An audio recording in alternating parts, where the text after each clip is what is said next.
নমস্কার বন্ধুরা, মীরা রান্নাঘরে আপনাদের সবাইকে স্বাগত। আজ বানাবো আলু রোল।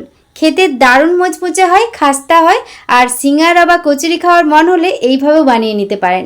টেস্টটা কিন্তু একই রকমই লাগে, আর স্কুল টিফিনে দিলে বাচ্চারা তো মজা করে খাবে। চলুন তাহলে পুরো রেসিপিটি দেখার জন্য অনুরোধ রইল। কড়াইয়ের মধ্যে দিয়ে দেবো সরষের তেল। তেলটা যখন গরম হয়ে যাবে এর মধ্যে দিয়ে দেবো গোটা জিরে। জিরেটা একটু নাড়াচাড়া করে ভাজা করে নিচ্ছি। তারপরে এখানে রসুন আর আদাকে কুচি করে নিয়েছিলাম, সেটা দিয়ে দিলাম। আপনারা আদা রসুন পেস্ট করেও দিতে পারেন। তারপর কয়েকবার নাড়াচাড়া করে নেওয়ার পর এর মধ্যে দিয়ে দেবো কয়েকটা সবজি ছোট ছোট করে কেটে নিয়েছি। এর মধ্যে দিয়েছি গাজর, পেঁয়াজ, ক্যাপসিকাম আর দিয়েছি কাঁচা লঙ্কা কুচি। কয়েকবার নাড়াচাড়া করে নিচ্ছি, হালকা করে ভেজে নেব। পুরো রেসিপিটি আপনারা দেখতে থাকুন, এই রেসিপিটা খেতে কিন্তু বেশ লাগে। তারপরে দিয়ে দিলাম হলুদ গুঁড়ো, জিরের গুঁড়ো দিলাম, লঙ্কা গুঁড়ো দিলাম, আর দিয়ে দেবো ধনের গুঁড়ো, স্বাদ মতো লবণ দিলাম। দিয়ে কয়েকবার মিডিয়াম আঁচে আবারও কষিয়ে নেব। এখানে কোনো রকম জল ব্যবহার করছি না, আপনারা চাইলে অল্প একটু দিতে পারেন। আর একটু গরম মশলা গুঁড়ো এর মধ্যে অ্যাড করতে পারেন। তারপরে কয়েকবার কষিয়ে নেওয়ার পর এখানে আগে থেকেই আমি আলুটা সেদ্ধ করে নিয়েছিলাম, সেটা ওর মধ্যে দিয়ে দিলাম।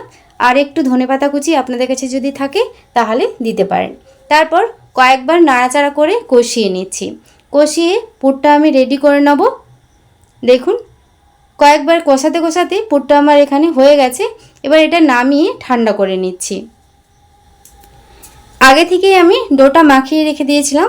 ময়দার সাথে লবণ আর তেলটা একটু বেশি করে দিয়ে, ময়ামটা একটু বেশি করে দিয়ে ডোটা একটু নরম করে মাখিয়ে রেখে দিয়েছিলাম। তারপর চাপাটা খুলে কয়েকবার আমি ভালো করে দলে নিয়েছি। তারপর এখানে লেচি করে নিচ্ছি। লেচিটা আমরা যেরকম লুচি খাই তার থেকে একটু বড় করে লেচিগুলো কেটে নেব।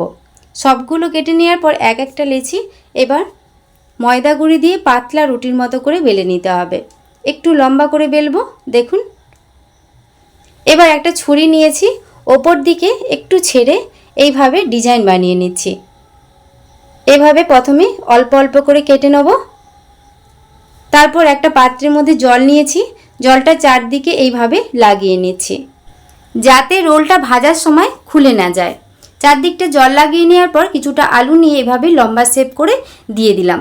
তারপর এবার রোলটা আমি মুড়ে নিচ্ছি আর ডিজাইনটা বানিয়ে নিচ্ছি।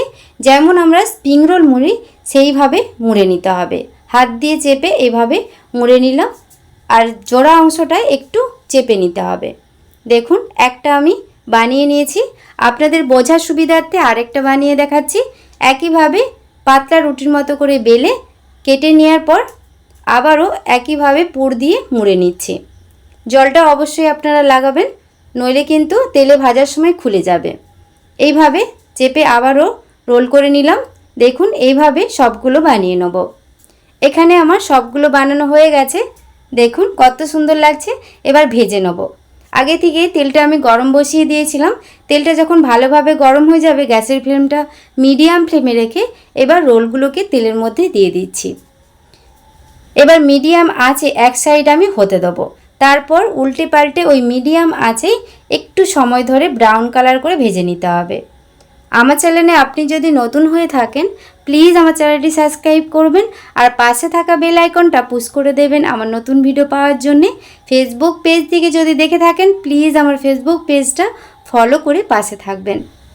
এগুলো আমার ভাজা হয়ে গেছে। দেখুন এরকম ব্রাউন কালার করে ভেজে নিতে হবে। কত সুন্দর লাগছে দেখুন, খেতেও কিন্তু দারুণ মুচমুচে হয়।